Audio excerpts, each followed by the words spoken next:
Russia has unleashed a barrage of attacks, the latest in a wave of aggression there. That's right. Air sirens blaring across the country in response to an increase in drone and missile attacks. Ukrainian officials say this is Russia's biggest series of drone attacks to date.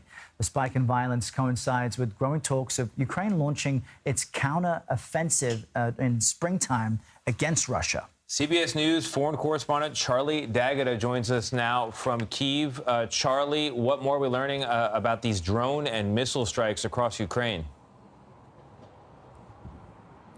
Yeah, Tony, as you said, one of the largest attacks that we've seen. Mayor Vitaly Klitschko here in Kyiv said it was the largest attack on the capital since the war began. More than 60 drones were fired toward Ukraine overnight by Russia. 36 of those fired here at the capital.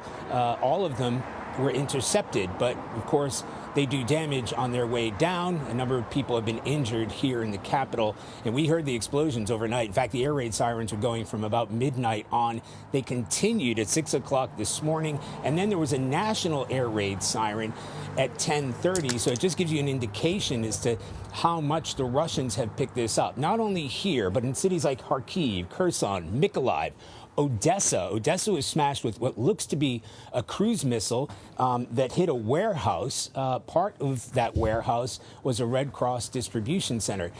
Why now? A couple of reasons. This is on the eve of Moscow's Victory Day parade tomorrow. It may be a show of force ahead of that. Certainly, we've been told to expect that by Ukrainian officials.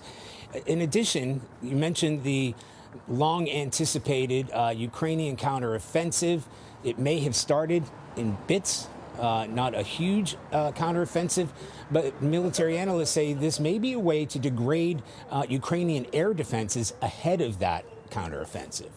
And Charlie, I know you've been spending some time on the front lines, truly, with the seasoned Ukrainian soldiers who are tasked with now training new recruits. Talk to us about what they're telling you about their experience and their mentality moving forward ahead of the spring offensive. Well, Errol, there are a few things I can tell you. First of all, they're getting ready for the fight. Now, the operational security in Ukraine is outstanding, and I've known that for more than a year of covering this conflict. They may say that this counteroffensive is going to begin somewhere. It happened somewhere else. We were expecting it in Kherson last time. They hit up in Kharkiv. So there's no telling where or when that's going to happen. But we have seen combat-ready forces. So these are recruits that have been training for a number of months. And most importantly, what we noticed is they're training on every single weapon that you can imagine, because that is the reality of the battlefield here. They're training on old Soviet weapons, new American weapons. They were using Swedish anti-tank weapons while we were there, RPGs. And the point is, the forces that they're putting in the battlefield, these new combat forces, have got to be ready to use any of those weapons, because they don't know what they're going to have to hand, and they don't know what kind of situation they're going to be when that combat unfolds. Charlie Agata for us, logging yet another night in the country of Ukraine, covering the war there. Charlie, thank you very much. Thanks, Tony.